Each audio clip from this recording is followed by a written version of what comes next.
매일 성경과 함께하는 오늘의 큐티 시간입니다.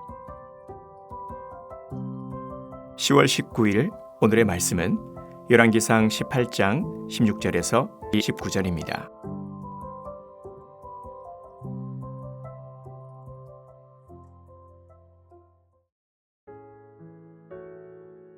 오바댜가 가서 아합을 만나 그에게 말하매 아합이 엘리야를 만나러 가다가 엘리야를 볼 때에 아합이 그에게 이르되 이스라엘을 괴롭게 하는 자여 너냐?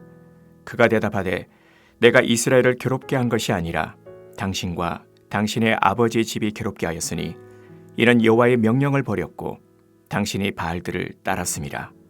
그런즉 사람을 보내 온 이스라엘과 이세벨의 상에서 먹는 바알의 선지자 450명과 아세라의 선지자 400명을 갈멜산으로 모아 내게로 나오게 하소서.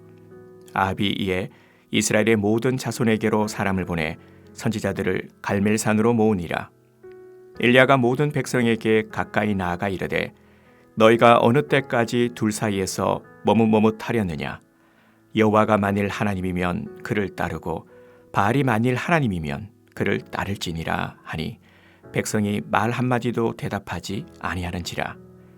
엘리야가 백성에게 이르되 여호와의 선지자는 나만 홀로 남았으나 바알의 선지자는 450명이로다. 그런즉 송아지 둘을 우리에게 가져오게 하고 그들은 송아지 한 마리를 택하여 각을 떠서 나무 위에 놓고 불은 붙이지 말며 나도 송아지 한 마리를 잡아 나무 위에 놓고 불은 붙이지 않고 너희는 너희 신의 이름을 부르라. 나는 여호와의 이름을 부르리니 이에 불로 응답하는 신 그가 하나님이니라. 백성이 다 대답하되 그 말이 옳도다 하니라. 엘리야가 바알의 선지자들에게 이르되 너희는 많으니 먼저 송아지 한 마리를 택하여 잡고 너희 신의 이름을 부르라. 그러나 불을 붙이지 말라. 그들이 받은 송아지를 가져다가 잡고 아침부터 낮까지 바알의 이름을 불러 이르되 바알이여 우리에게 응답하소서 하나 아무 소리도 없고 아무 응답하는 자도 없으므로 그들이 그 쌓은 제단 주위에서 뛰놀더라. 정오에 이르러는 엘리야가 그들을 조롱하여 이르되 큰 소리로 부르라. 그는 신인즉 묵상하고 있는지 혹은 그가 잠깐 나갔는지 혹은 그가 길을 행하는지 혹은 그가 잠이 들어서 깨워야 할 것인지 하매 이에 그들이 큰 소리로 부르고 그들의 규례를 따라 피가 흐르기까지 칼과 창으로 그들의 몸을 상하게 하더라. 이같이 하여 정오가 지났고 그들이 미친 듯이 떠들어 저녁 소재 드릴 때까지 이르렀으나 아무 소리도 없고 응답하는 자나 돌아보는 자가 아무도 없더라. 오늘 함께 묵상할 말씀은 열왕기상 18장 16절에서 29절까지 말씀입니다. 드디어 오늘 본문에서 아합과 엘리야가 만나게 됩니다. 정확하게 이야기하면 본문은 아합이 엘리야를 만나러 갔다 말합니다. 아합의 입장에서는 이 모든 문제의 원인이 바로 이 엘리야로 생각했기 때문에 드디어 엘리야를 찾아낸 것입니다. 그래서 엘리야를 만나자마자 이스라엘을 괴롭게 하는 자라고 부릅니다.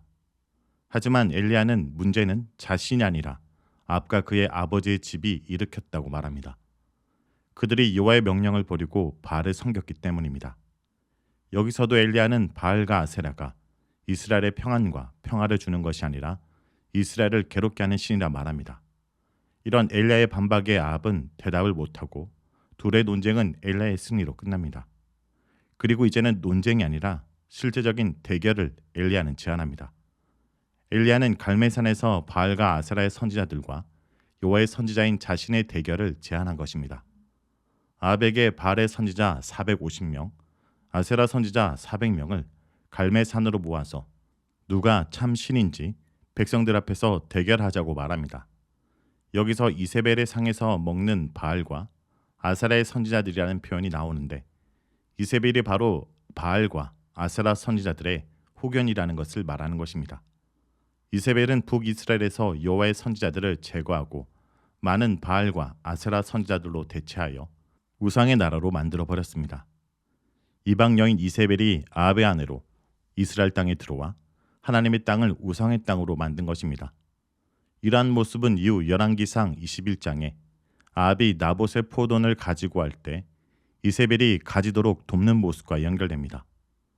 아합이 나봇의 포도원을 가지려고 할 때 포도원을 채소밭으로 만들고자 한다고 말하는데, 여기서 채소밭 또는 정원으로 번역된 히브리 단어는 나봇의 포도원 이야기를 포함해서 구약에 2번 나옵니다. 신명기 11장 10절에서 12절에 모세는 이집트와 약속의 땅을 비교하면서 이집트를 인간의 돌봄이 필요한 채소밭, 정원으로, 가나안 땅을 하나님이 직접 돌보시는 땅으로 묘사합니다. 전통적으로 이스라엘은 하나님이 특별히 돌보시는 포도원으로 비유되어 왔습니다. 이 두 가지를 고려하면 아합이 나봇의 포도원을 정원으로 개조하고자 하는 것은 이스라엘을 하나님의 땅이 아니라 이방 땅, 우상의 땅으로 만들려고 했고, 이것을 이세벨이 음모를 통해 나봇을 죽이고 가질 수 있도록 했습니다. 즉 아합은 이방 여인 이세벨을 이스라엘 땅에 들여와 하나님의 땅을 우상의 땅으로 망쳐버린 것입니다. 이런 아합은 엘리야를 바로 체포해서 처형하지 않고 그의 제안을 받아들입니다. 그가 엘리야의 제안을 받아들인 이유는 가뭄과 기근으로 인해 백성들과 나라의 상황이 심각하다는 사실을 알았기 때문에 그 고비를 넘길 이벤트가 필요했기 때문입니다. 아합은 이를 신속하게 처리해서 이제 이스라엘 백성도 갈멜산에 모이고 바알과 아세라 선지자들도 갈멜산에 모였습니다. 엘리야는 그곳에 모인 백성들에게 나아가 결단을 촉구합니다. 하나님인지 바알인지 결단을 촉구한 것입니다. 그런데 백성들은 말 한마디도 대답하지 않습니다. 그들의 관심사는 누가 참 신인지가 아니라 그들에게 풍요와 번영을 가져다주는 편이 지금 당장 비를 내릴 수 있는 신이 참신이라고 생각했을 것입니다. 그런 사람들 앞에서 엘리야는 엘리야 자신과 바알 선지자 450명이 각기 송아지 각을 떠서 나무 위에 놓고 불을 붙이지 않은 상태로 둔 후에 각 선지자가 자기 신의 이름을 부른 후 불을 내려 응답하는 신을 참신으로 인정하자고 제안합니다. 살아있는 참신이라면 자기 선지자의 부르짖음에 응답하여 불을 내릴 수 있을 것이기 때문입니다. 엘리야는 갈멜산 사건을 매우 주도적으로 이끌고 갑니다. 아합과 바알 선지자를 두려워하지 않고 당당한 모습은 2년 전 피신할 때의 모습과 전혀 다른 모습입니다. 엘리야는 그 시간 동안 하나님의 능력을 경험하고 확신했기 때문입니다. 엘리야는 바알 선지자에게 인원수가 많으니 송아지를 택한 다음 먼저 제사를 준비하고 그들 신의 이름을 부르라고 자신만만하게 우선권을 줍니다. 엘리야의 말을 따라 바알 선지자들은 송아지를 잡고 아침부터 한낮까지 바알의 이름을 불렀습니다. 하지만 바알은 응답하지 않았습니다. 그러자 바알의 선지자들은 제단 주위를 쩔뚝거리며 뛰기 시작합니다. 여기서 뛰놀다라는 단어는 쩔뚝거리다, 다리를 절다라는 뜻으로 21절에서 백성들이 머뭇머뭇한다라는 것과 같은 단어입니다. 백성들이 하나님과 바알 사이에서 쩔뚝거리는 모습이 바알 선지자의 모습을 닮은 것임을 보여주는 것입니다. 이렇게 춤을 추며 부르는데도 정오가 될 때까지 아무런 반응이 없자 엘리야는 바알 선지자들에게 큰 소리로 신을 부르라고 조롱합니다. 엘리야는 그들의 신이 묵상하는지 아니면 잠깐 신전에서 외출했든지 다른 곳을 다니고 있는 중이라 듣지 못하는 것은 아닌지 모르겠다고 조롱하는데, 이는 바알 신은 시간과 공간의 제약을 가진 존재이며 어디든 계시는 하나님과 대조하는 것입니다. 사실 고대 신화에 따르면 바알은 봄에 살아나서 세상을 풍요롭게 하지만 죽음의 신 모트의 공격을 받아 죽음을 맞이하면 지하 세계에서 일정 기간을 보내야 하는데 이때를 겨울이라고 생각했습니다. 그리고 다시 살아나서 세상에 오면 다시 봄이 시작되는 순환적인 신이기 때문에 바알은 장소와 시간의 제약을 받는 존재인 것입니다.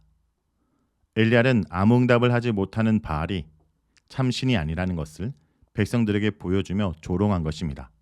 엘리야의 조롱에 자극을 받은 바알 선지자들은 자신의 몸을 자해하며 극단적인 방법을 사용하면서 자신들이 믿는 신의 이름을 불렀습니다. 이렇게 소리를 지르고 춤추고 몸에 피까지 내면서 저녁까지 미친 듯이 떠들었지만 아무 응답도 없었습니다.